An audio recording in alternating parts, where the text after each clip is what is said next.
Damn, it's quite hot in my room. What are we doing today? Editing on your phone. If you're a photographer and you want to be able to edit your photos on Lightroom, but you don't have a laptop, do not worry, because today I'm going to be showing you how to edit your photos on your phone on Lightroom. There's going to be two things that you will definitely need if you want to be doing this tutorial. One of them is obviously a phone, and the second one is going to be obviously the Lightroom app on your phone. Well, maybe a photo as well. A photo might help because this is editing tutorial. So as you can probably tell by the thumbnail, the photo that I've chosen to edit today is going to be this flare photo which I took up in Lake Mountain, which is in Melbourne, Australia. So something that I love to do before I start to edit a photo, and something that I would recommend that you guys do before you start to edit your photos, is to think about what you actually want to do to the photo and why you want to do it. So for instance, in this video, I'm going to be doing 5 things to the photo, and those 5 things start off with the general adjustments of the image, the colors of the actual image, the tone curve, split toning, and last of all, vignetting. So I'm going to go through all those 5 steps. I'm going to explain them really simply so you guys can understand why I use them and what it's going to do to the image. So we're in the Lightroom app, and the first thing we're going to do is the general adjustments. So this is just in the basic tab here, which is the first tab, which consists of the exposure, the contrast, the highlights, shadows, whites, and the blacks. So I'm going to go ahead and start off by bringing the exposure up. I'm going to bring the contrast up a bit as well. We're going to bring up the shadows a bit as well, which is going to help us bring out that detail of the image that are hidden by the shadows.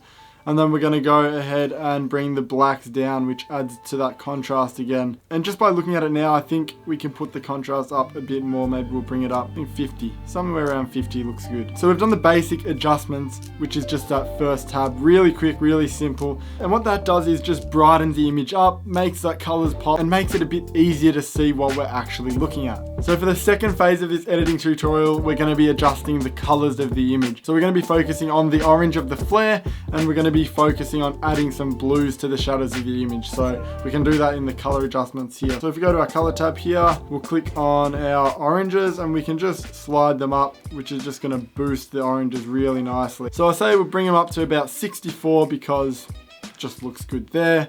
And then we'll go to our yellows because there's obviously a bit of yellow in this flare as well. And we'll just see what that does.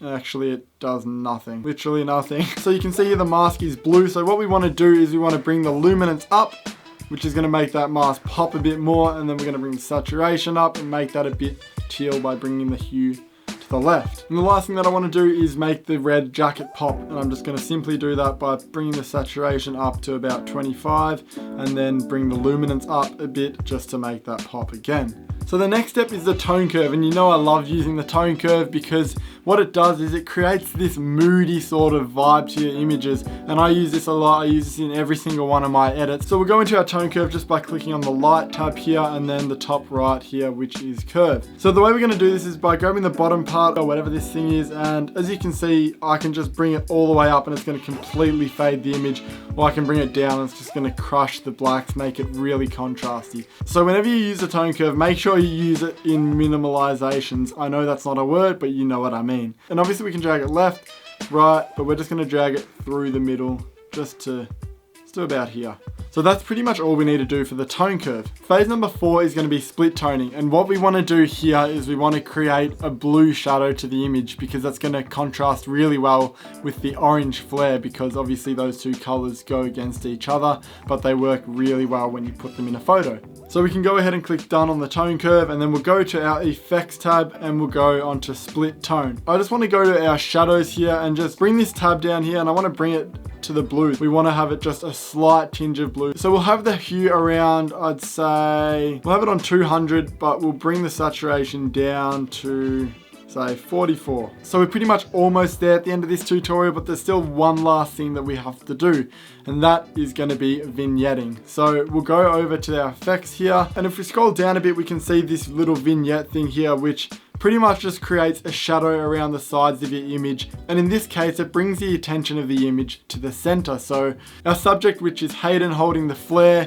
is going to be highlighted by using this vignette. We'll keep it at -30, and then we'll go to our midpoints. Once again, we don't want to do that too much, so we'll just bring it down to say 39, something like that looks fine. And then the feather. The feather is essentially the blurriness of the edges of the vignette. So we'll bring it up to 80.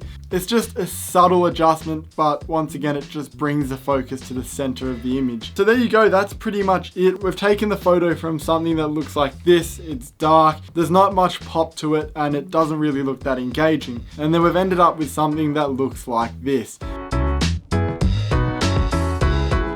So yeah, now you pretty much don't have an excuse. If you don't have a laptop, you can still edit your photos on your phone. And if you do have a laptop, this is also a really great way to edit your photos on the go. So maybe you've done a shoot in the city, you're on the way home on the train, you can quickly import your photos onto your phone on Lightroom and start editing them right away, which is something that I do as well. So thank you for watching today's video. I hope you enjoyed it. I hope you learned something. Stay inspired, keep creating, and I'll see you in the next one.